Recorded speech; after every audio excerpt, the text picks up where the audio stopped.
धम्मो मंगलमुख्यम अहिंसा संयमो तवो देवावीतं नमन्सन्ति धम्मे सयामणो। धर्म सर्वश्रेष्ठ मंगल है। कौन सा धर्म? अहिंसा, संयम और तप। जिस मनुष्य का मन उक्त धर्म में सदा संलग्न रहता है उसे देवता भी नमस्कार करते हैं।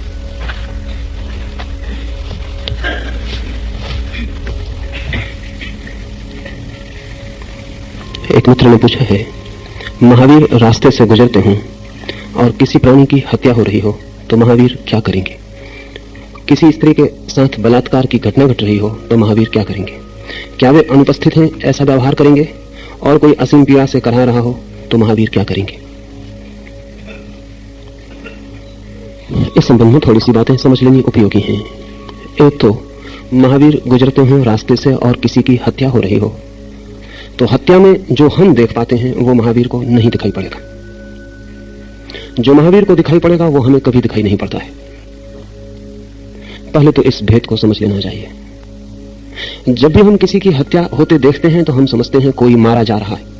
महावीर को यह नहीं दिखाई पड़ेगा कि कोई मारा जा रहा है, क्योंकि महावीर जानते हैं कि जो भी जीवन का तत्व है वो मारा नहीं जा सकता, वो अमृत है।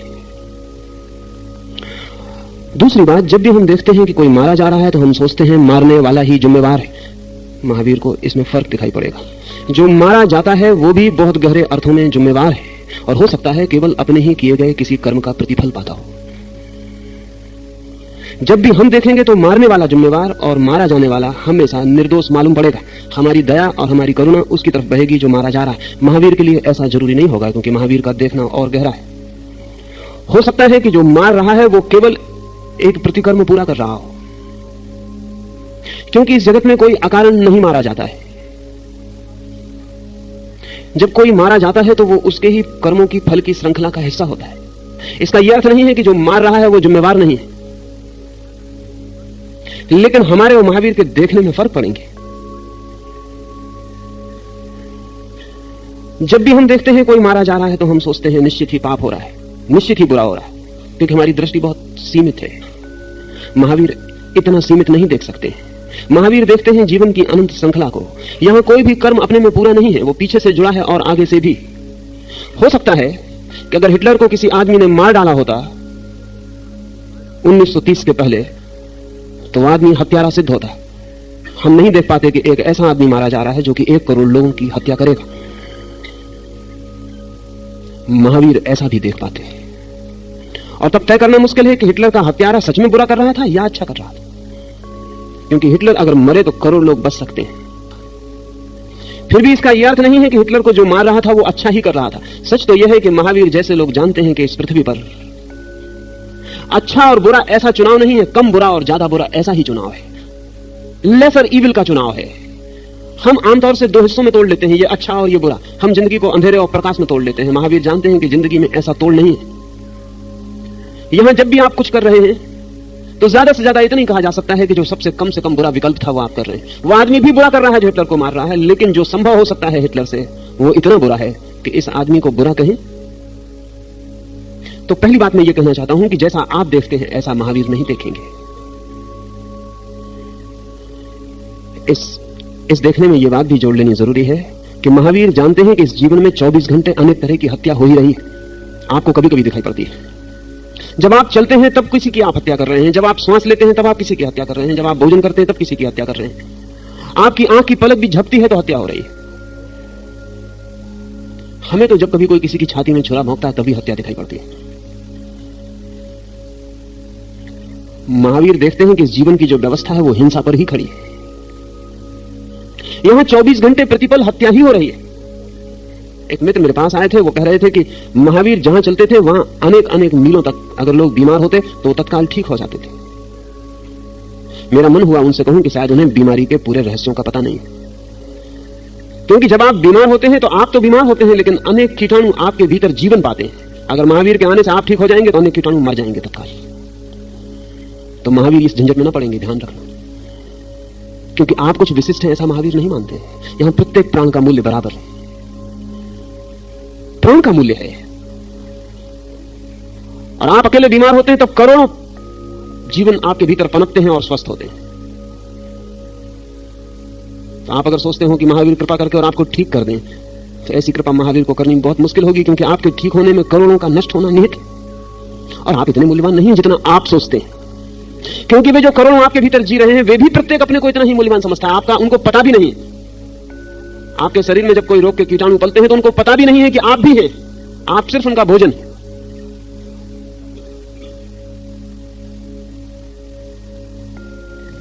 तो जैसा हम देखते हैं हत्या को, उतना सरल सवाल महावीर के लिए नहीं है, जटिल है ज्यादा। महावीर के लिए जीवेशना ही हिंसा है, हत्या है। वो किसकी जीवेशना है इससे कोई सवाल नहीं उठता। कौन जीना चाहता है वो हत्या करेगा। ऐसा भी नहीं है कि जो जीवेशना छोड़ देता है उससे भी हत्या बंद हो जाएगी। जब तक वो जिएगा तब तक हत्या उससे भी चलेगी। इतना महावीर कहते हैं उसका संबंध विच्छिन्न हो गया। जीवेशना के कारण उसका संबंध था। महावीर भी ज्ञान के बाद 40 वर्ष जीवित रहे। उन 40 वर्षों में महावीर भी चलेंगे तो कोई मरेगा, उठेंगे तो कोई मरेगा। यद्यपि महावीर इतने संयम में जीते हैं कि न्यूनतम जो संभव हो तो रात एक ही करवट सोते हैं, दूसरी करवट नहीं लेते। इससे कम करना मुश्किल है। एक ही करवट रात को गुजार देते हैं, क्योंकि दूसरी करवट लेते हैं तो फिर कुछ जीवन मरेंगे। धीमे श्वास लेते हैं, कम से कम जीवन का ह्रास हो, लेकिन श्वास तो लेनी ही पड़ेगी। हम कह सकते हैं तो खून के मर के नहीं जाते हैं, अपने को समाप्त कर दें। लेकिन जब अपने को समाप्त करेंगे तो एक आदमी के शरीर में 7 करोड़ जीवन पलते हैं, साधारण स्वस्थ आदमी के, अस्वस्थ के तो और ज्यादा। तो महावीर एक पहाड़ से अपने को खून के मारते हैं, तब 7 करोड़ को साथ मारते हैं। जहर पी ले तो भी 7 करोड़ को साथ मारते हैं। महावीर जब देखते हैं हिंसा को तो जटिल है सवाल, इतना आसान नहीं जितना आपकी आंखें देखती हैं। क्या है हत्या? कौन सी चीज हत्या है? महावीर के देखे तो जीवन को जीने की कोशिश में ही हत्या है, और जीवन को जीने में हत्या है। हत्या प्रतिपल चल रही है, और प्रत्येक जीना चाहता है, इसलिए उसे जब उस पर हमला होता है तब उसे लगता है हत्या हो रही, बाकी समय हत्या नहीं होती। अगर जंगल में आप जाके शेर का शिकार करते हैं तो वो खेल है, और शिकार शेर आपका करे तब शिकार नहीं कहलाता, वो तब वो हत्या है। तब वो जंगली जानवर है और आप बहुत सभ्य जानवर है। और मजा ये है कि शेर आपको कभी नहीं मारेगा जब तक उसको भूख न लगी हो, और आप तभी उसको मारेंगे जब आपको भूख न लगी हो, पेट भरा हो। कोई भूखे आदमी जंगल में शिकार करने नहीं जाते हैं। जिनको ज्यादा भोजन मिल गया है, जिनको अब पचाने का उपाय नहीं दिखाई पड़ता है, वो शिकार करने चले जाते हैं। शेर तो तभी मारता है जब भूखा हो, अनिवार्यता हो। मैंने सुना है कि एक सर्कस में उन्होंने एक नया प्रदर्शन शुरू किया था, एक भेड़ को और एक शेर को एक ही कटघरे में रखने का, मैत्री का। लोग बड़े खुश होते थे, देख के चमत्कृत होते थे कि शेर और भेड़ गले मिला के बैठे हुए। जैन देखते तो बहुत ही खुश होते, वो भी अपने चित्र बनाए बैठे हुए हैं, शेर और गाय को साथ बिठाला हुआ है। लेकिन एक आदमी थोड़ा चकित हुआ, क्योंकि ये बड़ा कठिन मामला है। तो उसने जाके मैनेजर को पूछा कि है तो प्रदर्शन बहुत अद्भुत, लेकिन उसमें कभी झंझट नहीं आती? उसने कहा कोई ज्यादा झंझट नहीं आती। फिर मैंने कहा कि शेर और भेड़ का साथ साथ रहना तो कभी उपद्रव नहीं होता? उस मैनेजर ने कभी उपद्रव नहीं होता, सिर्फ हमें रोज एक नई भेड़ बदलनी पड़ती, और कोई दिक्कत नहीं है, बाकी सब ठीक चलता है। और जब शेर भूखा नहीं रहता तब दोस्ती ठीक है, फिर कोई झंझट नहीं है, फिर वो दोस्ती चलती। जब भूखा होता तब वो खा जाता है, दूसरे दिन हम दूसरी बदल देते हैं। ये प्रदर्शन में कोई इससे बाधा नहीं पड़ती। शेर भी भेड़ को हमला नहीं करता जब भूखा ना हो। गैर अनिवार्य हिंसा कोई जानवर नहीं करता सिवाय आदमी को छोड़कर।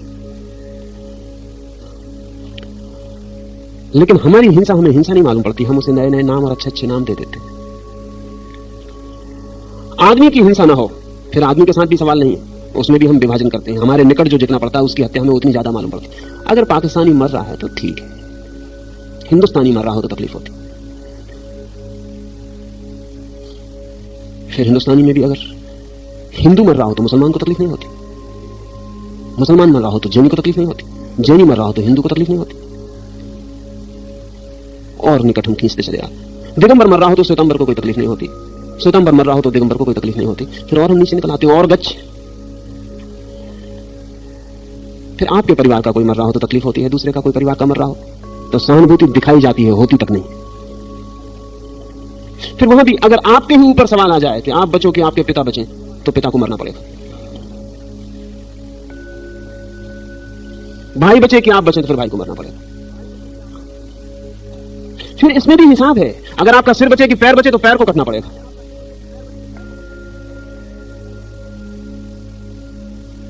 मुल्ला नसरुद्दीन के गांव में एक सैनिक आया हुआ है। वो बहुत अपनी बहादुरी की बातें कर रहा है काफी हाउस में बैठकर। वो कह रहा है कि मैंने इतने सिर काट दिए, इतने सिर काट दिए। मुल्ला बहुत देर सुनता रहा। उसने कहा कि दिस इज नथिंग, ये कुछ भी नहीं है। एक दफा मैं भी गया था युद्ध में, मैंने मालूम कितने लोगों के पैर काट दिए।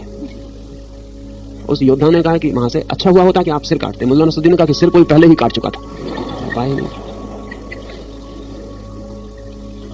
न मालूम कितने के पैर काट के हम घर आ गए, कोई जरा सी खरोच भी नहीं लगी। तुम तो काफी पिटे पुटे मालूम पड़ते हो। तो आपको इकोनॉमी वहां भी करनी पड़ेगी। अगर सिर और पैर का सवाल आपके कटने का उठे तो पैर को कटवा डालिएगा, क्या करिएगा? मैं हूं केंद्र सारे जगत का। अपने को बचाने को मैं सारे जगत को दांव पर लगा सकता हूं। यही हिंसा है, यही हत्या है। महावीर इतना व्यापक देखते हैं।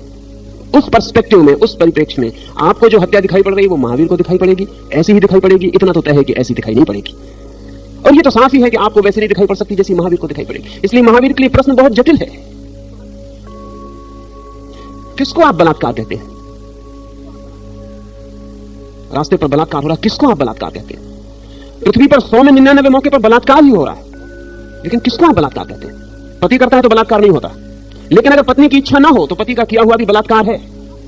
और कितनी पत्नियों की इच्छा है, कभी पत्नियों ने पूछा? बलात्कार का अर्थ क्या है? कानून ने संज्ञा दे दी कि यह बलात्कार नहीं है तो बलात्कार नहीं है। समाज ने सैंक्शन दे दिया तो फिर बलात्कार नहीं है। बलात्कार है क्या? दूसरे की इच्छा के बिना कुछ करना ही बलात्कार है। हम सब दूसरे की इच्छा के बिना बहुत कुछ कर रहे हैं। सच तो यह है कि दूसरे की इच्छा को तोड़ने की ही चेष्टा में सारा मजा है। इसलिए जिस पुरुष ने कभी बलात्कार कर लिया किसी स्त्री से, वो फिर किसी स्त्री से प्रेम करने में और सहज प्रेम करने में आनंद न पाएगा। क्योंकि जदोजहद से, जबरदस्ती से वो जो अहंकार की तृप्ति होती है वो सहज नहीं होती। अगर आप किसी आदमी से कुश्ती लड़ रहे हैं, वो अपने आप गिर के लेट जाएगा, बैठ जाओ मेरी छाती पे, हम हार गए, तो मजा चला गया। जब आप उसको गिराते हैं, बड़ी मुश्किल से गिराते हैं, जितनी मुश्किल पड़ती है उसे गिराने में, उसकी छाती पे बैठ जाने में, उतना ही रस पाते हैं। रस किस बात का है? रस विजय का है। इसलिए तो पत्नी में उतना रस नहीं आता जितना दूसरे की पत्नी में रस आता है। क्योंकि दूसरे की पत्नी को अभी भी जीतने का मार्ग है। अपनी पत्नी जीती जा चुकी, टेकन फॉर ग्रांटेड, अब उसमें कुछ मतलब है नहीं। रस क्या है? रस इस बात का है कि मैं कितनी विजय के झंडे गाड़ दूं, चाहे वो कोई भी आयाम हो, चाहे काम वासना हो, चाहे धन हो, चाहे पद हो। जहां जितना मुश्किल है वहां उतने अहंकार को जीतने का उपाय है, वहां अहंकार उतना विजेता होकर बाहर निकलता है। अगर महावीर से हम पूछें, गहरे में हम समझें, तो जहां जहां अहंकार चेष्टा करता है वहीं वहीं बलात्कार हो जाता है। वो बलात्कार अनेक रूपों में। लेकिन फिर भी हम जो देखेंगे, हम सदा ऐसा ही देखेंगे कि अगर एक व्यक्ति किसी स्त्री के साथ रास्ते पर बलात्कार कर रहा हो तो सदा बलात्कार करने वाला ही जिम्मेवार मालूम पड़ेगा। लेकिन हमें ख्याल नहीं कि स्त्री बलात्कार करवाने के लिए कितनी चेष्टाएं कर सकती है। क्योंकि अगर पुरुष को इसमें रस आता है कि वो स्त्री को जीत ले, तो स्त्री को भी इसमें रस आता है कि वो किसी को इस हालत में ला दे। किरगार्ड ने अपनी एक अद्भुत किताब लिखी है, डायरी ऑफ ए सेड्यूसर, एक व्यभिचारी की डायरी। उसमें किरगार्ड ने लिखा है कि वो जो व्यभिचारी है, जो डायरी लिख रहा है, काल्पनिक कथा है, वो व्यभिचारी जीवन के अंत में ये लिखता है कि मैं बड़ी भूल में रहा। मैं समझता था मैं स्त्रियों को व्यभिचार के लिए राजी कर रहा हूं। आखिर में मुझे पता चला कि वो मुझसे ज्यादा होशियार थी, उन्होंने ही मेरे साथ व्यभिचार करवा दिया था। They seduced me, their technique was negative, इसलिए मुझे भ्रम बना रहा। कोई स्त्री कभी प्रस्ताव नहीं करती किसी पुरुष से विवाह करने का। प्रस्ताव करवा लेती है पुरुष से ही। इंसान सब करती है कि वो प्रस्ताव करे, प्रस्ताव करती नहीं। वो स्त्री और पुरुष के मन का भेद है। स्त्री के मन का ढंग बहुत सूक्ष्म है। आप देखते हैं कि अगर एक आदमी जा रहा है और एक स्त्री को धक्का मार दे तो फौरन हमें लगता है इसने गलती किया, और वो स्त्री घर से पूरा इंतजाम करके चली कि अगर कोई धक्का न मारे तो उदास लौटेगी। धक्का मारे तो भी चिल्ला सकती, लेकिन चिल्लाने का कारण जरूरी नहीं कि धक्का मारने पे नाराजगी है। चिल्लाने का 100 में 99 कारण यह है कि बिना चिल्लाए किसी को पता नहीं चलेगा कि धक्का मारा गया। पर यह बहुत गहरे में उसको भी पता ना हो, इसकी पूरी संभावना है। क्योंकि स्त्रियां जितने बंधन के जिस व्यवस्था से निकल रही है, वो धक्का मारने के लिए पूरा का पूरा निमंत्रण, उस निमंत्रण में हाथ उनका है। हमारे सोचने के जो ढंग है वो एकदम हमेशा पक्षपाती है। हम हमेशा सोचते हैं कुछ हो रहा है तो एक आदमी जिम्मेवार है। हमें ख्याल ही नहीं आता कि इस जगत में जिम्मेवारी इतनी आसान नहीं, ज्यादा उलझी हुई है। दूसरा भी जिम्मेवार हो सकता है, और दूसरे की जिम्मेवारी गहरी भी हो सकती है, कुशल भी हो सकती है, चालाक भी हो सकती है, सूक्ष्म भी हो सकती है। महावीर जब देखेंगे तो पूरा देखेंगे, और उस पूरे देखने में हमारे देखने में फर्क पड़ेगा। महावीर का जो विजन है वो टोटल होगा। अब दूसरी बात यह है कि महावीर कुछ करेंगे कि नहीं, भला अलग देखेंगे, ये भी समझ लिया जाए। कुछ करेंगे कि नहीं, तो मैं आपसे कहना चाहता हूं महावीर कुछ ना करेंगे, जो होगा उसे हो जाने देंगे। इस फर्क को समझ लें। आप रास्ते से गुजर रहे हैं और किसी की हत्या हो रही तो आप खड़े होकर सोचेंगे कि क्या करूं कि ना करूं। आदमी ताकतवर है कि कमजोर दिखता है, करूंगा तो फल क्या होंगे, किसी मिनिस्टर का रिश्तेदार तो नहीं है, करके उल्टा मैं तो ना फंसूंगा। आप 25 बातें सोचेंगे तब करेंगे। महावीर से कुछ होगा सोचेंगे वो नहीं, सोचना वक्त बीते जा चुका। जिस दिन सोचना गया उसी दिन वे महावीर हुए। विचार अब नहीं चलता, विचार हमेशा पार्शियल होता है, टोटल विजन होता है, विचार हमेशा पक्षपाती होता है, दृष्टि दर्शन पूर्ण होता है। महावीर को एक स्थिति दर्शन में दिखाई पड़ेगी, फिर जो हो जाएगा वो हो जाएगा। महावीर लौट के भी नहीं सोचेंगे कि मैंने क्या किया, क्योंकि उन्होंने कुछ किया नहीं। इसलिए महावीर कहते हैं पूर्ण कृत्य कर्म का बंधन नहीं बनता, टोटल एक्ट कोई बंधन नहीं लाता। कुछ उनसे होगा कि नहीं होगा, लेकिन इसे हम प्रिडिक्ट नहीं कर सकते, इसे हम कह नहीं सकते कि वो क्या करेंगे। महावीर भी नहीं कह सकते पहले से कि मैं क्या करूंगा। उस सिचुएशन में, उस स्थिति में महावीर से क्या होगा, इसके लिए कोई प्रेडिक्शन कोई ज्योतिषी नहीं बता सकता। हमारे बाबत प्रेडिक्शन हो सकता है, इसे थोड़ा समझ लेना चाहिए। जितनी कम समझ हो उतने हम प्रेडिक्टेबल होते हैं, जितनी हमारी नासमझी हो उतनी हमारे बाबत जानकारी बताई जा सकती है कि हम क्या करेंगे। मशीन के बाबत हम पूरे प्रेडिक्टेबल हो सकते हैं, जानवर के बाबत थोड़ी दिक्कत होती है, लेकिन फिर भी 90% हम कह सकते हैं कि गाय आज सांझ घर आके क्या करेगी, कि नहीं कह सकते, बिल्कुल कह सकते। कभी कभी भूल चूक हो सकती है, क्योंकि गाय एकदम यंत्र नहीं है, लेकिन मशीन क्या करेगी तो हम जानते हैं। जैसे जैसे जीवन चेतना विकसित होती है वैसे वैसे अनप्रिडिक्टेबिलिटी बढ़ती है। साधारण आदमी के बाबत कहा जा सकता है ये कल सुबह क्या करेगा। महावीर या बुद्ध जैसे व्यक्तियों के बाबत नहीं कहा जा सकता कि वे क्या करेंगे, उनसे क्या होगा ये बहुत अज्ञात और रहस्यपूर्ण है, क्योंकि उनके टोटल विजन में, उनकी पूर्ण दृष्टि में क्या दिखाई पड़ेगा, और उस दिखाई पड़ने को वे सोचकर कुछ करने नहीं जाएंगे, वहां दिखाई पड़ेगा, यहां कृत्य घटित हो जाएगा। वे दर्पण की तरह हैं, जो घटना चाहना तब घट रही होगी वो दर्पण में प्रतिलक्षित हो जाएगी, परिलक्षित हो जाएगी, रिफ्लेक्ट हो जाएगी। पर उसका जुम्मा महावीर पर बिल्कुल नहीं है। अगर महावीर ने किसी की हत्या होते रोका या किसी पर व्यभिचार होते रोका तो महावीर कभी किसी से कहेंगे नहीं कि मैंने किसी पर व्यभिचार होते रोका था। महावीर कहेंगे कि मैंने देखा था कि व्यभिचार हो रहा, और मैंने ये भी देखा था कि इस शरीर ने बाधा डाली। I was a witness. Mahavir गहरे में साक्षी ही बने रहेंगे, व्यभिचार के भी और व्यभिचार के रोके जाने के भी, तभी वे बाहर होंगे कर्म के, अन्यथा कर्म के बाहर नहीं हो सकते। विचार से, वासना से, इच्छा से, अभिप्राय से, प्रयोजन से किया गया कर्म फल को लाता है। महावीर के ज्ञान के बाद अब जो भी वे कर रहे हैं वो प्रयोजन रहित, लक्ष्य रहित, फल रहित, विचार रहित, शून्य से निकला हुआ कर्म है। शून्य से जब कर्म निकलता है तब वो भविष्यवाणी के बाहर। मैं नहीं कह सकता कि महावीर क्या करेंगे, और अगर आपने महावीर से पूछा होता तो महावीर भी नहीं कह सकते थे कि मैं क्या करूंगा। महावीर कहेंगे कि तुम भी देखोगे कि क्या होता है और मैं भी देखूंगा कि क्या होता है, करना मैंने छोड़ दिया है। इसलिए महावीर या लाओ से या बुद्ध या कृष्ण जैसे लोगों के कर्म को समझना इस जगत में सर्वाधिक दुरूह पहेली है। हम क्या करते हैं और हम पूछना क्यों चाहते हैं? हम पूछना इसलिए चाहते हैं कि अगर हमें पक्का पता चल जाए कि महावीर क्या करेंगे तो वही हम भी कर सकते हैं। ध्यान रहे, महावीर हुए बिना आप वही नहीं कर सकते। हाँ, बिल्कुल वही करते हुए मालूम पड़ सकते हैं, लेकिन वो वही नहीं होगा। यही तो उपद्रव हुआ है। महावीर के पीछे 2500 साल में लोग चल रहे हैं और उन्होंने महावीर को विशेष विशेष स्थितियों में जो जो करते देखा है उसकी नकल कर रहे हैं। वो नकल, उससे आत्मा का कोई अनुभव उपजता नहीं। महावीर के लिए वो सहज कृत था, इनके लिए प्रयास सिद्ध है। महावीर के लिए दृष्टि से निष्पन्न हुआ था, इनके लिए सिर्फ केवल एक बनाई गई आदत है। अगर महावीर किसी दिन उपवास से रह गए थे तो महावीर के लिए वो उपवास और ही अर्थ रखता था, उसके निहितार्थ अलग थे। हो सकता है उस दिन वे इतने आत्मलीन थे कि उन्हें शरीर का स्मरण ही ना आया, लेकिन आज उनके पीछे जो उपवास कर रहा है वो जब भोजन करता है तब उसे शरीर का स्मरण नहीं आता, और जब वो उपवास करता है तब 24 घंटे शरीर का स्मरण आता है। अच्छा था वो भोजन ही कर लेता, क्योंकि वो महावीर के ज्यादा निकट होता शरीर के स्मरण न आने में, और वो भोजन न करके 24 घंटे शरीर का स्मरण कर रहा है। और महावीर का उपवास फलित हुआ था इसलिए कि शरीर का स्मरण ही नहीं रहा, तो भूख का किसे पता चले, कौन भोजन की तलाश में जाए। महावीर जैसे व्यक्तियों की अनुकृति नहीं बना जा सकता, कोई नहीं बन सकता, और सभी परंपराएं यही काम करती हैं, यही काम विनष्ट कर देता है। देख लेते हैं हम महावीर क्या कर रहे हैं, और इसी से दुनिया में सारे धर्मों के झगड़े खड़े होते हैं, क्योंकि कृष्ण ने कुछ और किया, बुद्ध ने कुछ और किया, क्राइस्ट ने कुछ और किया, सबकी स्थितियां अलग थी। महावीर ने कुछ और किया, तो महावीर का करने वाला कहता है कि कृष्ण गलत कर रहे हैं क्योंकि महावीर ने ऐसा कभी नहीं किया। बुद्ध गलत कर रहे हैं क्योंकि महावीर ने ऐसा कभी नहीं किया। वही बुद्ध का मानने वाला कहता है कि बुद्ध ठीक कर रहे हैं, और ऐसी स्थिति में महावीर ने ऐसा नहीं किया, इससे सिद्ध होता है कि उन्हें ज्ञान नहीं हुआ। हम कर्मों से ज्ञान को नापते हैं, यही भूल हो जाती है। कर्म ज्ञान से पैदा होते हैं, और ज्ञान कर्म से बहुत बड़ी घटना है। जैसे लहर होती है सागर में पैदा, लेकिन लहरों से सागर को नहीं नापा जाता। और अगर हिंद महासागर में और तरह की लहर पैदा होती है और प्रशांत महासागर में और तरह की लहर, क्योंकि और तरह की हवाएं बहती हैं और दिशाओं में बहती हैं, तो आप ये मत समझना कि हिंद महासागर सागर है और प्रशांत महासागर सागर नहीं, क्योंकि वैसी लहर यहां कहां पैदा हो रही, न पानी का वैसा रंग है, महावीर की स्थितियों में महावीर क्या करते हैं वही हम जानते हैं, बुद्ध की स्थितियों में बुद्ध क्या करते हैं वही हम जानते हैं। फिर पीछे परंपरा जड़ हो जाती है, फिर हम पकड़ के बैठ जाते हैं, फिर हम शास्त्रों में खोजते रहते हैं कि इस स्थिति में महावीर ने क्या किया था वही हम करें। ना तो स्थिति है वही, और अगर स्थिति भी वही हो तो एक बात तो पक्की है कि आप महावीर नहीं, क्योंकि महावीर ने कभी नहीं लौट के देखा कि किसने क्या किया था वैसा मैं करूं। महावीर से जो हुआ, इसलिए ठीक से समझें तो महावीर जो कर रहे हैं वो कृत्य नहीं है, एक्ट नहीं है, हैपनिंग है, वो घटना है, वैसा हो रहा है। वो कोई नियमबद्ध बात नहीं, वो नियम मुक्त चेतना से घटी हुई घटना है, वो स्वतंत्र घटना है, इसलिए कर्म का उसमें बंधन नहीं है। महावीर से जरूर बहुत कुछ होगा, क्या होगा नहीं कहा जा सकता, कर्म उसका नाम नहीं है, होगा, हैपनिंग होगी। इसलिए मैं कोई उत्तर नहीं दे सकता कि महावीर क्या करेंगे।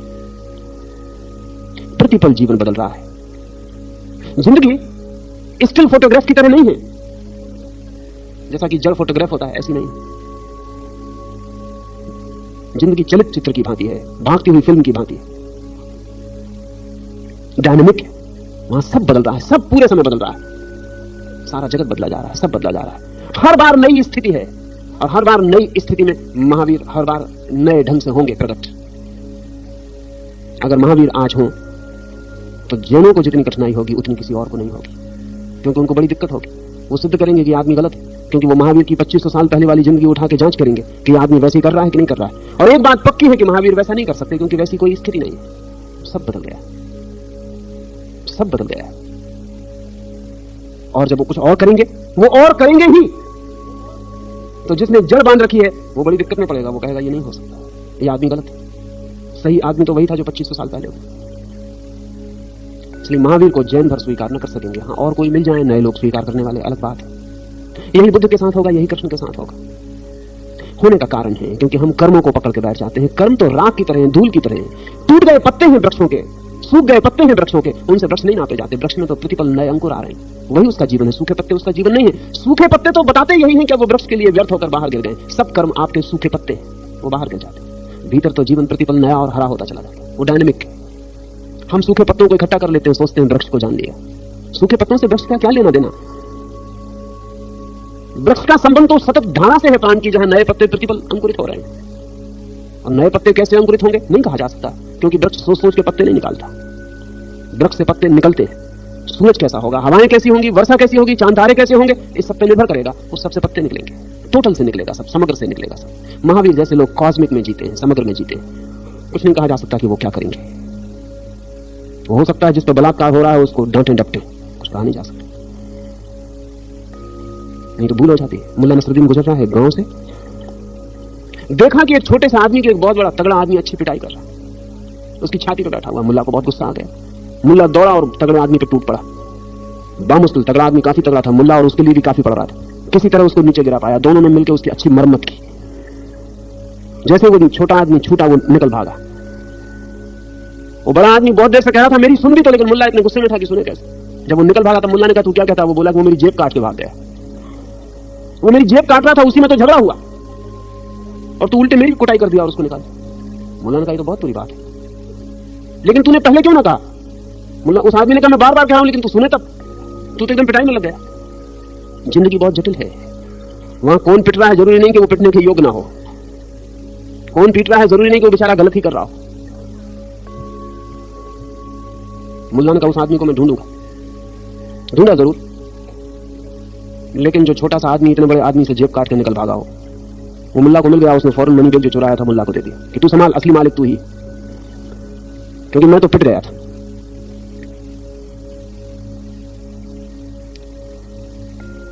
जिंदगी जटिल है। महावीर जैसे व्यक्ति उसको उसकी पूरी जटिलता में देखते हैं, और जब वो उसकी पूरी जटिलता में दिखाई पड़ती है तो क्या होगा उनसे कहना आसान नहीं है। और प्रत्येक घटना में जटिलता बदलती चली जाती है। डायनेमिक बहाव है। संयम पर आज कुछ समझ लें, क्योंकि महावीर उसे धर्म का दूसरा महत्वपूर्ण सूत्र कहते हैं। अहिंसा आत्मा है, संयम जैसे श्वास और तप जैसे देह। महावीर ने शुरू किया, कहा पहले अहिंसा संयमो तवो, तप आखिर में कहा, संयम बीच में कहा, अहिंसा पहले कहा। हम जब भी देखते हैं तप हमें पहले दिखाई पड़ता है। तप हमें पहले दिखाई पड़ता है, संयम पीछे दिखाई पड़ता है, अहिंसा तो शायद ही दिखाई पड़ती, बहुत मुश्किल है दिखाई पड़ती। महावीर भीतर से बाहर की तरफ चलते हैं, हम बाहर से भीतर की तरफ चलते हैं। इसलिए हम तपस्वी की जितनी पूजा करते हैं उतनी अहिंसक की ना कर पाएंगे, क्योंकि तप हमें दिखाई पड़ता है वो देह जैसा बाहर है। अहिंसा गहरे में वो दिखाई नहीं पड़ती, वो अदृश्य है। संयम का हम अनुमान लगाते हैं। जब हमें कोई तपस्वी दिखाई पड़ता है तो हम समझते हैं संयमी है, क्योंकि नहीं तप कैसे करेगा। जब कोई हमें भोगी दिखाई पड़ता है तो हम समझते हैं असंयमी है, नहीं तो भोग कैसे करेगा। जरूरी नहीं है ऐसा। तपस्वी भी असंयमी हो सकता है और ऊपर से दिखाई पड़ने वाला भोगी भी संयमी हो सकता है। इसलिए संयम का हम सिर्फ अनुमान लगाते हैं, वो इन्फ्लुएंस है। तब हमें दिखाई पड़ जाता है, वो साफ है। संयम का हम अनुमान लगाते हैं, वो साफ नहीं है। वो अनुमान हमारा ऐसा ही है जैसे रास्ते पे गिरा हुआ पानी देखकर हम सोचें कि वर्षा हुई होगी, लेकिन म्युनिसिपल की मोटर भी पानी गिरा जा सकती है। पुराने तर्कशास्त्रों की किताबों में लिखा है कि जहां जहां पानी गिरा दिखाई पड़े समझना कि वर्षा हुई हो, क्योंकि उस वक्त म्युनिसिपल की मोटर नहीं थी।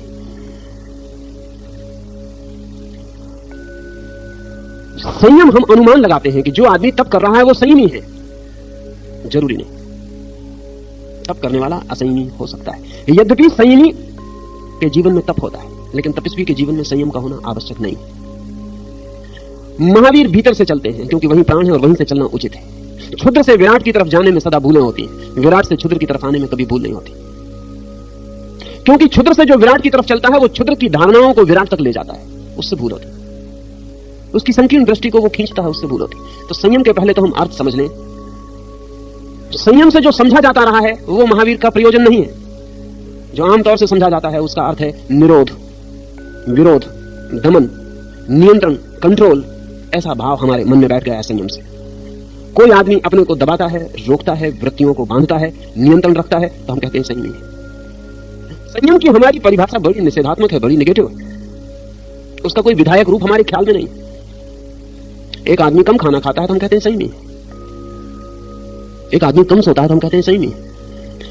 एक आदमी विवाह नहीं करता तो हम कहते हैं संयमी है। एक आदमी कम कपड़े पहनता है तो हम कहते हैं संयमी है। सीमा बनाता है तो हम कहते हैं संयम है। जितना निषेध करता है, जितना सीमा बनाता है, जितना नियंत्रण करता है, जितना बांधता है अपने को, हम कहते हैं उतना संयमी है। लेकिन मैं आपसे कहता हूं कि महावीर जैसे व्यक्ति जीवन को निषेध की परिभाषाएं नहीं देते, क्योंकि जीवन निषेध से नहीं चलता, जीवन चलता है विधेय से, पॉजिटिव से। जीवन की सारी ऊर्जा विधेय से चलती है, तो महावीर की यह परिभाषा नहीं हो सकती। महावीर की परिभाषा तो संयम के लिए बड़ी विधेय की होगी, बड़ी विधायक होगी, सशक्त होगी, जीवंत होगी। इतनी मुर्दा नहीं हो सकती जितनी हमारी परिभाषा है। इसलिए हमारी परिभाषा मान के जो संयम में जाता है उसके जीवन का तेज बढ़ता हुआ दिखाई नहीं पड़ता और क्षीण होता हुआ मालूम पड़ता। मगर हम कभी फिक्र नहीं करते, हम कभी ख्याल नहीं करते कि महावीर ने जिस संयम की बात कही है उससे तो जीवन की महिमा बढ़नी चाहिए, उससे तो प्रतिभा और आभा मंडित होनी चाहिए। लेकिन जिनको हम तपस्वी कहते हैं उनकी IQ की कभी जांच करवाई कि इनकी बुद्धि की कितना अंक बढ़ा, इनकी बुद्धि का अंक और कम हो जाता। लेकिन हमें प्रयोजन नहीं कि इनकी प्रतिभा नीचे गिर रही, हमें प्रयोजन है कि रोटी कितनी खा रहे, कपड़ा कितना पहन रहे। बुद्धिहीन से बुद्धिहीन पूछ सकता है अगर लंगोटी लगा ले, अगर 2 रोटी पे राजी हो जाए, अगर एक बार भोजन पे तैयार हो जाए। एक साधु मेरे पास आए थे और मुझसे कहने लगे कि आपकी बात मुझे ठीक लगती है, मैं छोड़ देना चाहता हूं ये परंपरागत साधुता, लेकिन मैं बड़ी मुश्किल में पड़ूंगा। अभी करोड़पति मेरा पैर छूता है, कल वो मुझे पहरेदार की नौकरी भी देने को तैयार नहीं हो सकता। वही आदमी, कभी सोचा है आपने कि जिसके आप पैर छूते हैं, अगर एक घर में बर्तन मलने के लिए आपके पास आए तो आप कहेंगे सर्टिफिकेट है, कहां करते थे नौकरी पहले, कहां तक पढ़े हो, कोई चोरी चपाटी तो नहीं करते। लेकिन पैर छूने में किसी प्रमाण पत्र की कोई जरूरत नहीं होती। इतनी प्रमाण पत्र काफी होता है कि आपकी बुद्धि को समझ में आ जाए कि ये संयमी है। संयम का जैसे अपने में हमने कोई मूल्य समझ रखा है कि जो अपने को रोक लेता है तो संयमी है। रोक लेने में जैसे अपना कोई गुण है, नहीं, जीवन के सारे गुण फैलाव के हैं, जीवन के सारे गुण विस्तार के हैं, जीवन के सारे गुण विधायक उपलब्धि के हैं, निषेध के नहीं है। महावीर के लिए संयम और है, उसकी हम बात करें, लेकिन हम जिसे संयम समझते हैं उसका भी हम ख्याल ले लें। हमारे लिए संयम का अर्थ है अपने से लड़ता हुआ आदमी, महावीर के लिए संयम का अर्थ है अपने साथ राजी हुआ आदमी। हमारे लिए संयम का अर्थ है अपनी वृत्तियों को संभालता हुआ आदमी, महावीर के लिए संयम का अर्थ है अपनी वृत्तियों का मालिक हो गया। जो संभालता तो वही है जो मालिक नहीं है, संभालता वही है जो मालिक नहीं है। संभालना पड़ता ही इसलिए है कि वृत्तियां अपनी मालिकियत रखती हैं। लड़ना पड़ता इसीलिए है कि आप वृत्तियों से कमजोर हैं। अगर आप वृत्तियों से ज्यादा शक्तिशाली हैं तो लड़ने की जरूरत नहीं रहती, वृत्तियां अपने से गिर जाती। महावीर के लिए संयम का अर्थ है आत्मवान, इतना आत्मवान की वृत्तियां उसके सामने खड़ी भी नहीं हो पाती, आवाज भी नहीं दे पाती। उसका इशारा पर्याप्त है। ऐसा नहीं कि उसे क्रोध को दबाना पड़ता है ताकत लगा के, क्योंकि जिसे ताकत लगा के दबाना पड़े उससे हम कमजोर हैं, और जिसे हमने ताकत लगा के दबाया है उसे हम कितना ही दबाएं हम दबा ना पाएंगे। वो आज नहीं कल टूटता ही रहेगा, फूटता ही रहेगा, बहता ही रहेगा। महावीर कहते हैं संयम का अर्थ है आत्मवान। इतना आत्मवान है व्यक्ति की क्रोध क्षमता नहीं जुटा सकता कि उसके सामने आ जाए। एक कॉलेज में मैं था, वहां एक बहुत मजेदार घटना घटी। उस कॉलेज के प्रिंसिपल बहुत शक्तिशाली आदमी थे, बहुत दिन से प्रिंसिपल थे, उम्र भी हो गई रिटायर होने की, तो वो रिटायर नहीं होते थे। प्राइवेट कॉलेज था, कमेटी के लोग उनसे डरते थे, प्रोफेसर उनसे डरते थे। फिर 10-5 प्रोफेसरों ने इकट्ठा होकर कुछ ताकत जुटाई, और उनमें जो सबसे ताकतवर प्रोफेसर था उसको आगे बढ़ाने की कोशिश की। कहा कि तुम सबसे ज्यादा पुराने भी हो, सीनियर मोस्ट भी हो, तुम्हें प्रिंसिपल होना चाहिए, ये आदमी को हटना चाहिए। सारे प्रोफेसरों ने ताकत लगा के, मैंने उनसे कहा भी कि देखो तुम झंझट में पड़ोगे, क्योंकि मैं जानता हूं कि तुम सब कमजोर हो, और जिस आदमी को तुम आगे बढ़ा रहे हो वो आदमी बिल्कुल कमजोर है। फिर भी वो नहीं माने, उनका सब संगठन में शक्ति है। सारे प्रोफेसर प्रिंसिपल के खिलाफ इकट्ठे हो गए, और एक दिन उन्होंने कॉलेज पे कब्जा भी कर लिया, और जिन सज्जन को चुना था उनको प्रिंसिपल की कुर्सी पे बिठा दिया। मैं देखने पहुंचा कि क्या वहां होने वाला है। जो प्रिंसिपल थे वो ठीक वक्त पर, उनको घर खबर कर दी गई कि ऐसा ऐसा हुआ है, उन्होंने कहा हो जाने दो। वो ठीक वक्त पर 11 बजे जैसा रोज आते थे, आए दफ्तर में। वो दफ्तर में आए कि जिनको बिठाला था उस आदमी ने उसका नमस्कार किया, कहा आइए बैठिए। वो तत्काल हट गया वहां से। उस प्रिंसिपल ने पुलिस को खबर नहीं की, इन लोगों ने खबर कर रखी थी कि कोई गड़बड़ हो तो। मैंने उनसे पूछा कि आपने पुलिस को खबर नहीं की? उन्होंने कहा इन लोगों के लिए पुलिस की खबर, इनको जो करना है करने दो। शक्ति जब स्वयं के भीतर होती है तो वृत्तियों से लड़ना नहीं पड़ता। वृत्तियां आत्मवान व्यक्ति के सामने सिर झुका के खड़ी हो जाती हैं, वे तो कमजोर आत्मा के सामने ही सिर उठाती हैं। इसलिए जो हमने आमतौर से सुन रखी है परिभाषा संयम की, कि जैसे कोई सारथी रथ में बंधे हुए घोड़ों की लगाम में पकड़े बैठा हुआ, ऐसा अर्थ संयम का नहीं, वो दमन का अर्थ है और गलत है। संयम का महावीर के लिए तो अर्थ है जैसे कोई शक्तिवान अपनी शक्ति में प्रतिष्ठित है, उसकी शक्ति में प्रतिष्ठित होना ही, उसका अपनी ऊर्जा में होना ही वृत्तियों का निर्बल और नपुंसक हो जाना, इंपोर्टेंट हो जाना। महावीर अपनी काम वासना पे बस पाके ब्रह्मचारी को उपलब्ध नहीं होते। ब्रह्मचारी की इतनी ऊर्जा है कि काम वासना सिर नहीं उठा पाती, ये विधायक अर्थ है। महावीर अपनी हिंसा से लड़के अहिंसक नहीं बनते, अहिंसक हैं इसलिए हिंसा सिर नहीं उठा पाते। महावीर अपने क्रोध से लड़के क्षमा नहीं करते, क्षमा की इतनी शक्ति है कि क्रोध को उठने का अवसर कहां। महावीर के लिए अर्थ है स्वयं की शक्ति से परिचित हो जाना संयम है। संयम इसे क्यों नाम दिया है? संयम नाम बहुत अर्थपूर्ण है, और संयम का शब्द का भी अर्थ बहुत महत्वपूर्ण है। अंग्रेजी में जितनी भी किताबें लिखी गई हैं और संयम के बाबत जिन्होंने भी लिखा उन्होंने उसका अनुवाद कंट्रोल किया है, जो कि गलत है। अंग्रेजी में सिर्फ एक शब्द है जो संयम का अनुवाद बन सकता है, लेकिन भाषा शास्त्री को ख्याल में नहीं आएगा, क्योंकि भाषा की दृष्टि से वो ठीक नहीं है। अंग्रेजी में जो शब्द है ट्रैंक्विलिटी, वो संयम का अर्थ हो सकता है। संयम का अर्थ है इतना शांत कि विचलित नहीं होता जो।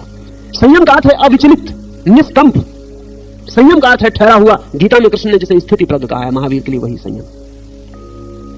संयम का अर्थ है ठहरा हुआ, अविचलित, निष्कंप, डमाडोल नहीं होता जो यहां वहां नहीं डोलता रहता, जो कंपित नहीं होता रहता, जो अपने में ठहरा हुआ है, जो पैर जमा के अपने में खड़ा हुआ है। इसे हम और दिशा से समझें तो ख्याल में आ जाएगा। अगर संयम का ऐसा अर्थ है तो असंयम का अर्थ हुआ कंपन, बेवरिंग, ट्रेम्बलिंग, वो जो कपता हुआ मन है। और कपते हुए मन का नियम है कि वो एक अति से दूसरी अति पर चला जाता। अगर काम वासना में जाएगा तो अति पर चला जाएगा, फिर उबेगा, परेशान होगा, क्योंकि किसी भी वासना में होना संभव नहीं है सदा के लिए। सब वासनाएं उबा देती हैं, सब वासनाएं घबरा देती हैं, क्योंकि उनसे मिलता कुछ भी नहीं। मिलने के जितने सपने थे वो और टूट जाते हैं, सिवाय विफलता और विषाद के कुछ हाथ नहीं लगता। तो वासना घिरा मन अति पर जाता है, फिर वासना से ऊब जाता है, घबरा जाता है, तो दूसरी अति पर चला जाता है, तो वो वासना के विपरीत खड़ा हो जाता है। कल तक ज्यादा खाता था, फिर एकदम अनशन करने लगता है। और इसलिए ध्यान रखिए, अनशन की धारणा सिर्फ ज्यादा भोजन उपलब्ध समाजों में होती है। अगर जैनियों को उपवास और अनशन अपील करता है तो उसका कारण नहीं कि महावीर को वो समझ गए हैं कि उनका क्या मतलब। उसका कुल मतलब इतना कि वो ओवरफेड समाज है, ज्यादा उनको खाने को मिला हुआ है और कोई कारण नहीं। कभी आपने देखा कि गरीब का जो धार्मिक दिन होता है उस दिन वो अच्छे खाने बनाता है, और अमीर का जो धार्मिक दिन होता है उस दिन वो उपवास करता है। अजीब मजा है। तो जितने गरीब धर्म है दुनिया में उनका उत्सव का दिन ज्यादा भोजन का दिन है, जितने अमीर धर्म है दुनिया में उनके उत्सव का दिन उपवास का दिन।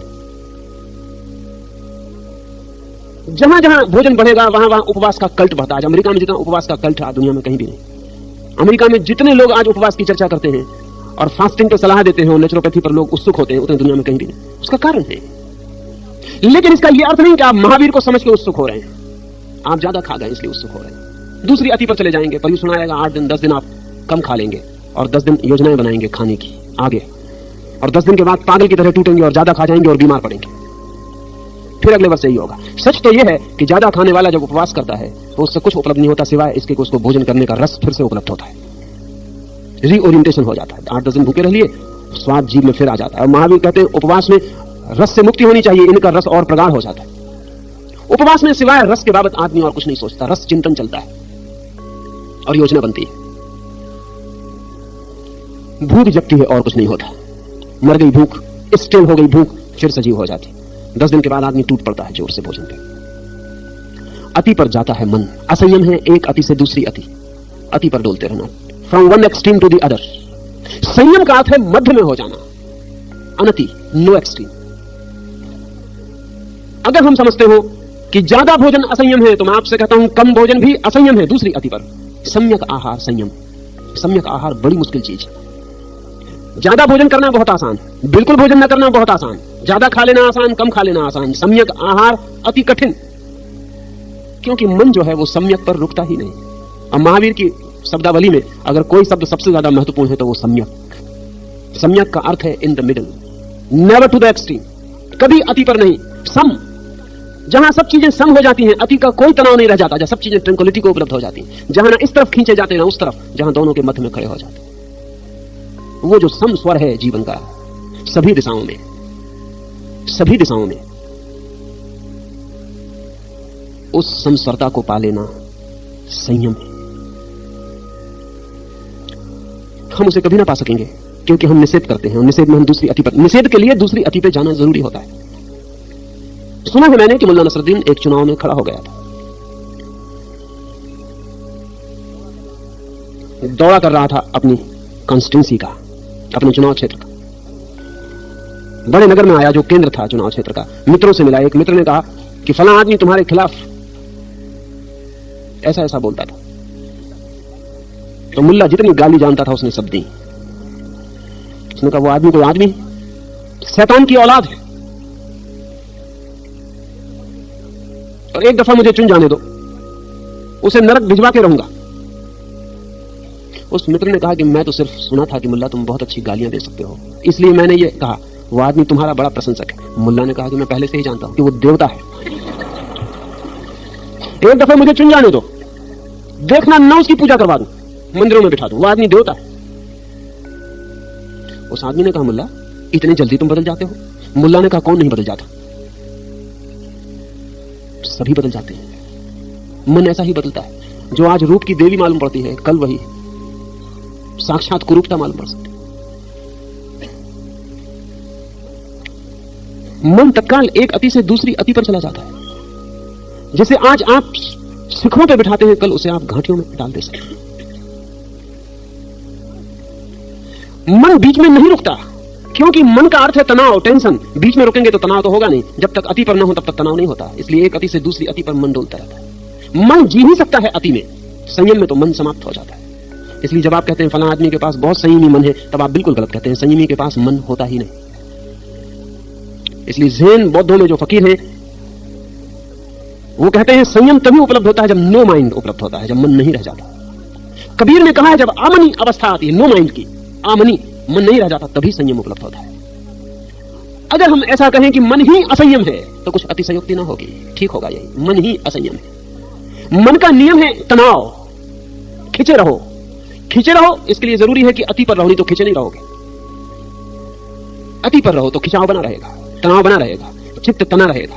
और हम सब ऐसे लोग हैं कि जितना चित्त तना रहे उतना ही हमें लगता है कि हम जीवित हैं। अगर चित्त में कोई तनाव ना हो तो हमें लगता है मर ना जाए, खो ना जाए। जो लोग ध्यान में गहरा उतरते हैं वो मुझे आके कहने लगते हैं कि अब तो बहुत डर लगता है, ऐसा लगता है कहीं मर ना जाए। मरने का कोई सवाल नहीं है ध्यान में,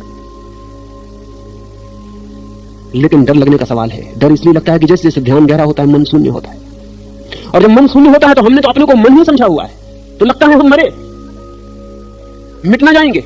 अगर अति छोड़ देंगे तो समाप्त ना हो जाएंगे। गति कहां रहेगी? फिर हम समाप्ति हो जाएंगे। डॉक्टर ग्रीन ने अमेरिका में एक यंत्र बनाया हुआ है, फीडबैक यंत्र है और कीमती है, और आज नहीं कल सभी मंदिरों में लग जाना चाहिए, सभी गिरजाघरों में, सभी चर्चों में। एक यंत्र है जिसपे कुर्सी पे आदमी बैठ जाता है और सामने उसकी कुर्सी पर पर्दा लगा होता है। उस पर्दे पर थर्मामीटर की तरह प्रकाश घटने बढ़ने लगते हैं। दो रेखाओं में प्रकाश ऊपर बढ़ता है, जिससे थर्मामीटर का पारा ऊपर बढ़ता है। आपके मस्तिष्क में दोनों तरफ खोपड़ी पर तार बांध दिए जाते हैं, वो तार उन प्रकाशों से जुड़े होते हैं, और आपका मन जब अतियों में चलता है तो एक रेखा बिल्कुल आसमान छूने लगती है, दूसरी जीरो पे हो जाती है। बहुत अद्भुत महत्वपूर्ण है वो। जब आप सोच रहे होते हैं काम वासना के संबंध में, तब एक रेखा आपकी आसमान छूने लगती, दूसरी शून्य हो जाती। वो सामने पास में ग्रीन खड़ा है, वो आपको तस्वीरें दिखाता है नंगी औरतों की, और आपके मन में काम वासना को जगाता है। साथ में संगीत बजता है जो आपके भीतर काम वासना को जगाता है। एक रेखा आसमान छूने लगती, दूसरी शून्य हो जाती। फिर तस्वीरें हटा ली जाती हैं, फिर बुद्ध और महावीर और क्राइस्ट के चित्र दिखाए जाते हैं, फिर संगीत बदल दिया जाता है। ब्रह्मचर्य का कोई सूत्र आदमी के सामने रख दिया जाता है, उससे कहा जाता है ब्रह्मचर्य के संबंध में चिंतन करो। वो एक रेखा नीचे गिरने लगती, दूसरी रेखा ऊपर चढ़ने लगती, और वो तब तक नहीं रुकता आदमी जब तक कि पहली शून्य न हो जाए और दूसरी पूर्ण न हो जाए। ग्रीन कहता है ये चित्त की अवस्था है। फिर ग्रीन तीसरा प्रयोग करता है, वो कहता है तुम कुछ मत सोचो, न तुम ब्रह्मचर्य के संबंध में सोचो, न तुम काम वासना के संबंध में सोचो, तुम तो सामने देखो और सिर्फ इतना ही ख्याल करो कि ये शांत मेरा मन हो जाए और ये दोनों रेखाएं समतुल हो जाएं। वो आदमी देखता है एक रेखा नीचे गिरने लगी, दूसरी ऊपर बढ़ने लगी। इसको फीडबैक कहता है ग्रीन। इससे उसकी हिम्मत बढ़ती है कि कुछ हो रहा है। इसलिए मैं कहता हूं कि ध्यान के लिए सारे मंदिरों में यंत्र लग जाना चाहिए, क्योंकि आपको पता नहीं चलता कि कुछ हो रहा है कि नहीं हो रहा है। पता चले कि हो रहा है तो आपकी हिम्मत बढ़ती है, तो जितना उसकी हिम्मत बढ़ती है उतनी जल्दी उसकी रेखाएं करीब आने लगती हैं। जितनी करीब आने लगती हैं तो फीडबैक मैकेनिज्म हो गया। वो देखता है, उसको लगता है हो रहा है मन शांत, वो और शांत होता है, और शांत होता है, यंत्र में दिखाई पड़ता है और शांत हो रहा है, तो और शांत होने की हिम्मत बढ़ती है। बहुत शीघ्र 15-20 मिनट 30 मिनट में दोनों रेखाएं साथ समान आ जाती, और जब दोनों रेखाएं समान आती तब वो आदमी कहता ऐसी शांति कभी नहीं जानी, ऐसा कभी जाना ही नहीं। इसको ग्रीन को एक नया ही शब्द देना पड़ा है, क्योंकि कोई शब्द नहीं कि इसको कौन सा अनुभव करें, तो वो कहता आहा एक्सपीरियंस। जब वो दोनों रेखाएं शांत हो जाती तो आदमी कहता आहा। और एक दफा ये अनुभव में आ जाए तो संयम का ख्याल आ सकता है, नहीं तो संयम का ख्याल नहीं आ सकता। संयम का अर्थ है चित्त जहां कोई भी अति में ना हो और आहा एक्सपीरियंस ना आ जाए, एक अहोभाव भर रह जाए, एक शांत मुद्रा रह जाए, तो संयम है। और ये संयम बड़ी पॉजिटिव बात है। जब दोनों अतियां साथ खड़ी हो जाती हैं तो दोनों एक दूसरे को काट देते हैं और आदमी मुक्त हो जाता है। लोभ और त्याग दोनों सम हो गए तो फिर आदमी त्यागी भी नहीं होता, लोभी भी नहीं होता। और जहां तक लोभ होता है वहां तक बेचैनी होती है, और जहां तक त्याग होता है वहां तक भी बेचैनी होती है, क्योंकि त्याग उल्टा खड़ा हुआ लोभ ही है और कुछ भी नहीं, शीर्षासन करता हुआ लोभ। जब तक काम वासना मन को पकड़ती तब तक भी बेचैनी होती है, और जब तक ब्रह्मचर्य आकर्षण देता तब तक भी बेचैनी होती है, क्योंकि ब्रह्मचर्य है क्या? उल्टा खड़ा हुआ काम, शीर्षासन करता हुआ काम। वास्तविक ब्रह्मचर्य तो उस दिन उपलब्ध होता है जिस दिन ब्रह्मचर्य का भी पता नहीं रह जाता। वास्तविक त्याग तो उस दिन उपलब्ध होता है जिस दिन त्याग का बोध भी नहीं रह जाता, पता भी नहीं रहता। क्योंकि पता कैसा रहेगा? जिसके मन में लोभ ही नहीं रहा उसे त्याग का पता कैसे रहेगा? अगर त्याग का पता है तो लोभ कहीं ना कहीं पीछे छिपा खड़ा है, वही तो पता करवाता है। कंट्रास्ट चाहिए ना पता होने को, काली रेखा चाहिए ना सफेद कागज पर, काले ब्लैक बोर्ड पर सफेद चाक चाहिए ना, नहीं तो दिखेगा कैसे? जब तक आपको दिखता है मैं त्यागी, तब तक आप जानना कि भीतर मैं लोभी मजबूती से खड़ा है, नहीं तो दिखेगा कैसे? जब तक आपको लगता है कि मैं ब्रह्मचारी, जब तक आप चोटी मोटी बांध के और तिलक टीका लगा के जोर से घोषणा करते फिरते हैं खड़ाऊं बजा के कि मैं ब्रह्मचारी, तब तक आप समझना कि पीछे उपद्रव छिपा है। आपकी चोटी देख के लोगों को सावधान हो जाना चाहिए कि खतरनाक आदमी आ रहा है। खड़ाऊं वगैरह की आवाज सुन के लोगों को सचेत हो जाना चाहिए। वो पीछे छिपा है जो ब्रह्मचर्य की दावा कर रहा है, वो काम वासना का ही रूप है। संयम महावीर कहते हैं उस क्षण को जहां न काम रहा, न ब्रह्मचर्य रहा, जहां न लोभ रहा, न त्याग रहा, जहां न ये अति पकड़ती न वो अति पकड़ती, जहां आदमी अनति में, मौन में, शांत में फिर हो गया, जहां दोनों बिंदु समान हो गए, जहां एक दूसरे की शक्ति ने एक दूसरे को काट के शून्य कर दिया। संयम यानी शून्य, और इसलिए संयम सेतु है। इसलिए संयम के ही माध्यम से कोई व्यक्ति परम गति को उपलब्ध होता है। इसलिए संयम को श्वास मैंने कहा, और कारणों से भी श्वास कहा, क्योंकि आपको शायद पता ना हो, आप श्वास में भी असंयमी होते हैं। या तो आप ज्यादा श्वास लेते होते हैं या कम श्वास लेते होते हैं। पुरुष ज्यादा श्वास लेने से पीड़ित हैं, स्त्रियां कम श्वास लेने से पीड़ित हैं। जो आक्रामक है वो ज्यादा श्वास लेने से पीड़ित होते हैं, जो सुरक्षा के भाव में पड़े रहते हैं वो कम श्वास लेने से पीड़ित होते हैं। हम में से बहुत कम लोग हैं जिन्होंने सच में ही संयमित श्वास भी ली हो, और तो दूसरे काम करने में बहुत कठिन है। श्वास तो आपको लेनी भी नहीं पड़ती, उसमें कोई हानि लाभ भी नहीं है, लेकिन वो भी हम संयमित नहीं लेते। हमारी श्वास भी तनाव के साथ चलती है। ख्याल करें आप, काम वासना में आपकी श्वास तेज हो जाएगी, आप उतने ही समय में जितनी आप साधारण श्वास लेते हैं दुगनी और तिगनी श्वास लेंगे, इसलिए पसीना आ जाएगा, शरीर थक जाएगा। अब अगर कोई आदमी ब्रह्मचर्य साधने की कोशिश करेगा तो साधने में वो श्वास कम लेने लगेगा, ठीक विपरीत होगा ही। असल में ब्रह्मचारी जो है वो एक अर्थ में कंजूस है सब मामलों में। ये नहीं कि वो वीर शक्ति के मामले में कंजूस है, जैसे वो कंजूस होता है सब मामलों में वैसे वो श्वास के मामले में भी कंजूस हो जाता है। अगर हम बायोलॉजिकली समझने की कोशिश करें तो जो ब्रह्मचर्य की कोशिश है वो एक तरह का कॉन्स्टिपेशन की कोशिश है, कोष्ठबद्धता है। वो आदमी सब चीजों को भीतर रोक लेना चाहता है, कुछ निकलना चाहे शरीर से उसके, तो श्वास भी वो धीमी लेगा, सब चीजों को रोक लेगा और रुका उसके चारों तरफ व्यक्तित्व में खड़ा हो जाए। ये अतियां हैं। श्वास की सरलता उस क्षण में उपलब्ध होती है जब आपको पता ही नहीं चलता कि आप श्वास ले भी रहे हैं। ध्यान में जो लोग भी गहरे जाते हैं उनको वो क्षण आ जाता है, वो मुझे आके कहते कि कहीं श्वास बंद तो नहीं हो जाती। पता ही नहीं चलता, बंद नहीं होती श्वास चलती रहती, लेकिन इतनी शांत हो जाती, इतनी समतुल हो जाती, बाहर जाने वाली श्वास भीतर आने वाली श्वास ऐसी समतुल हो जाती है कि दोनों तराजू बराबर खड़े हो जाए। पता ही नहीं चलता, क्योंकि पता चलने के लिए थोड़ा बहुत हलन चलन चाहिए, पता चलने के लिए थोड़ी बहुत डगमगाहट चाहिए, पता चलने के लिए थोड़ा मूवमेंट चाहिए। वो सब मूवमेंट एक अर्थ में स्थिर हो जाता है। ऐसा नहीं कि नहीं चलता, चलता है, लेकिन दोनों तुल जाते हैं। जो व्यक्ति जितना संयमी होता है उतनी उसकी श्वास भी संयमित हो जाती है, या जिस व्यक्ति की जितनी श्वास संयमित हो जाती है उतना उसके भीतर संयम की सुविधा बढ़ जाती है। इसलिए श्वास पर बड़े प्रयोग महावीर ने किए। श्वास के संबंध में भी अत्यंत संतुलित और जीवन के और सारे आयामों में भी अत्यंत संतुलित। महावीर कहते हैं सम्यक आहार, सम्यक व्यायाम, सम्यक निद्रा, सम्यक, सभी कुछ सम्यक हो। वो नहीं कहते कि कम सो, वो नहीं कहते कि ज्यादा सो, वो कहते हैं उतना ही सो जितना सम है। वो नहीं कहते कम खाओ ज्यादा खाओ, वो कहते हैं उतना ही खाओ जितना सम पर ठहर जाता है। इतना खाओ कि भूख का भी पता ना चले और भोजन का भी पता ना चले। अगर खाने के बाद भूख का पता चलता है तो आपने कम खाया, और अगर खाने के बाद भोजन का पता चलने लगता है तो आपने ज्यादा खा लिया। इतना खाओ कि खाने के बाद भूख का भी पता न चले और पेट का भी पता न चले, लेकिन हम दोनों से ही कर पाते हैं। या तो हमें भूख का पता चलता है और या हमें पेट का पता चलता है। भूख के पहले, भोजन के पहले भूख का पता चलता है, भोजन के बाद भोजन का पता चलता है, लेकिन पता चलना जारी रहता है। महावीर कहते हैं पता चलना बीमारी है। असल में शरीर के उसी अंग का पता चलता है जो बीमार होता है। स्वस्थ अंग का पता नहीं चलता।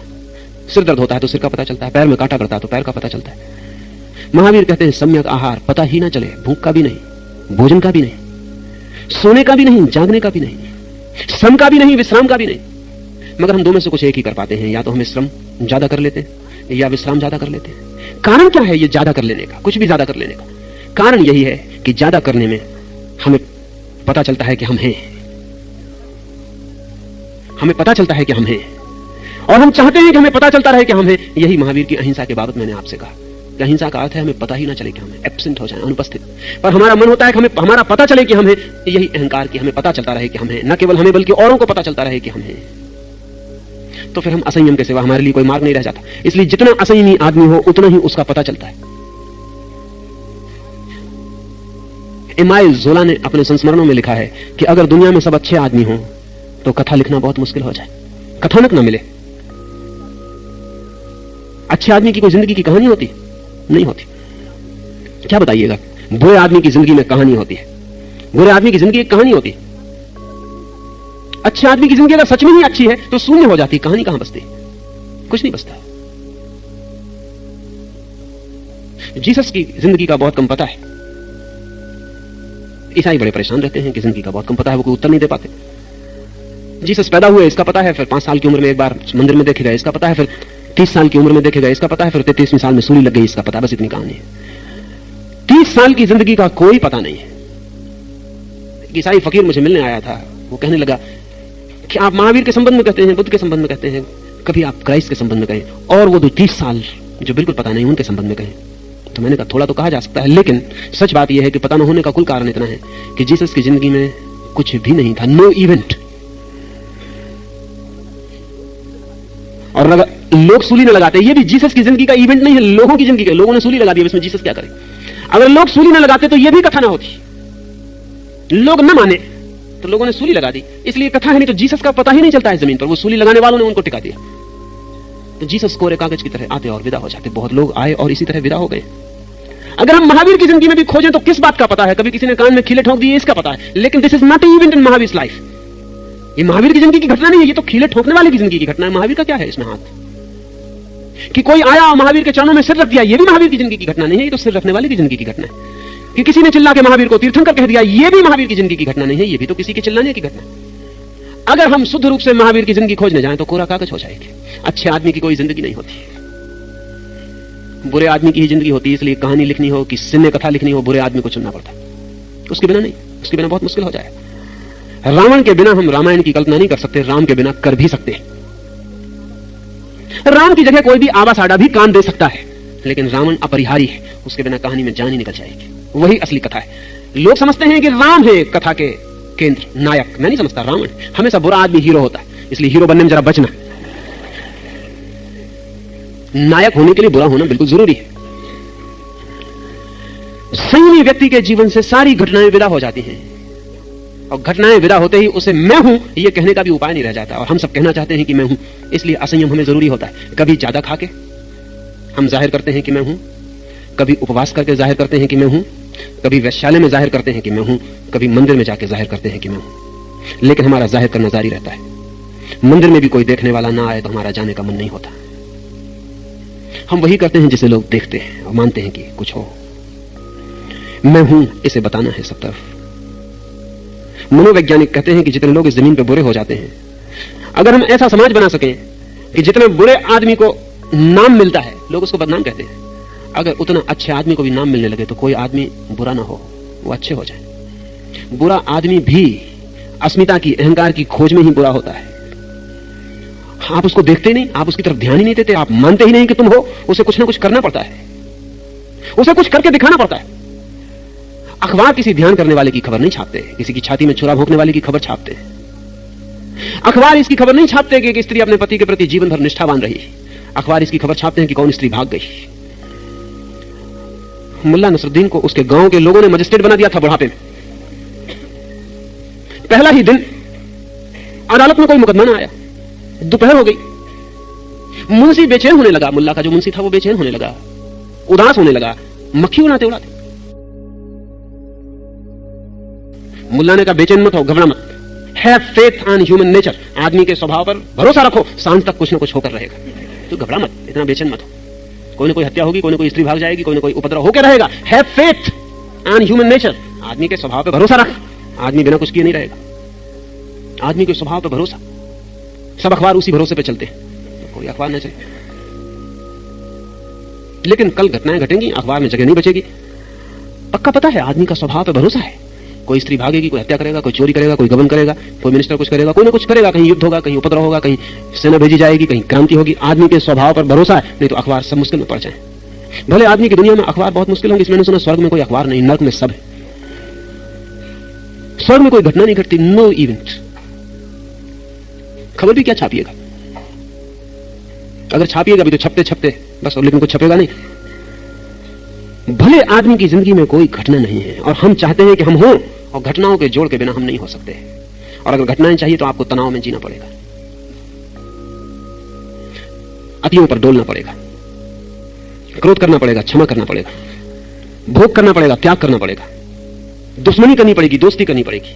संयमी का अर्थ है जो द्वंद्व में कुछ भी नहीं करता, जो द्वंद्व के बाहर से रख जाता है, जो कहता है ना दोस्ती करेंगे ना दुश्मनी करेंगे। महावीर किसी से मित्रता नहीं करते, क्योंकि महावीर जानते हैं मित्रता एक अति है। महावीर किसी से शत्रुता भी नहीं करते, क्योंकि महावीर जानते हैं शत्रुता अति। लेकिन हम उल्टा सोचते हैं, हम सोचते हैं कि अगर दुनिया से शत्रुता मिटानी हो तो सबसे मित्रता करनी चाहिए। आप गलती में, मित्रता एक अति है, उससे शत्रुता पैदा होती है।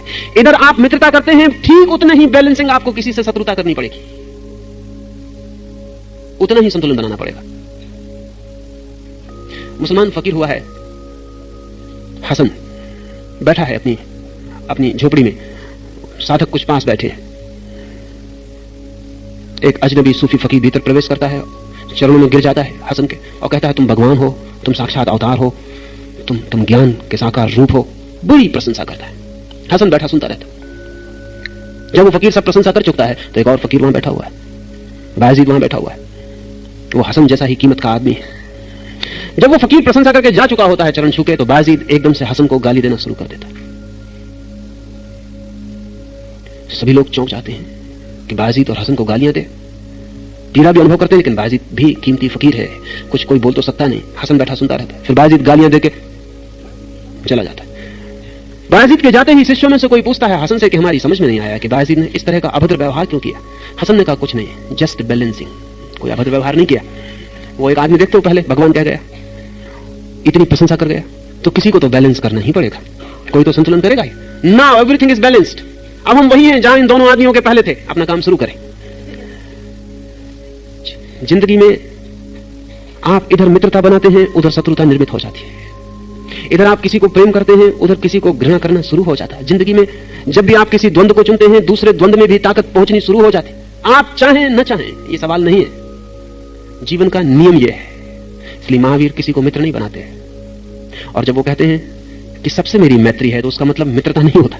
उसका मतलब है कि मेरी किसी से कोई शत्रुता नहीं, मित्रता नहीं।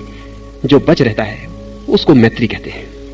जो बच रहता है, कुछ बच नहीं रहता, एक निराकार भाव बच रहता है, कोई संबंध बच नहीं रहता, एक असंबंधित स्थिति बच रहती है, कोई पक्ष नहीं बच रहता, एक तटस्थ दशा बच रहती है। तो जब वो कहते हैं सबसे मेरी मैत्री है, तो उसका मतलब सिर्फ इतना ही है। उससे हम भूल में ना पड़े कि वो हमारी जैसी मित्रता है। हमारी मित्रता तो बिना शत्रुता के हो नहीं सकती। जब वो कहते हैं सबसे मुझे प्रेम है, तो हम इस भ्रम में ना पड़े कि वो हमारे जैसा प्रेम है। हमारा प्रेम बिना घृणा के नहीं हो सकता, बिना ईर्ष्या के नहीं हो सकता। इसलिए महावीर जैसे लोगों को समझने की जो सबसे बड़ी कठिनाई है वो ये है कि शब्द वे वही उपयोग करते हैं जो हम, और कोई उपाय भी नहीं है, वही शब्द है उपयोग करने के लिए। और हमारे भाव उन शब्दों से बहुत और है, हमारे अर्थ बहुत और है, और महावीर के अर्थ बहुत और है। संयम का विधायक अर्थ है स्वयं में इतना ठहर जाना कि मन की किसी अति पर कोई हलन चलन ना हो। आज इतना ही, फिर हम कल बात करें। अभी जाए ना, थोड़ी देर बैठे, धुन सन्यासी करते हैं, उसमें सम्मिलित हो।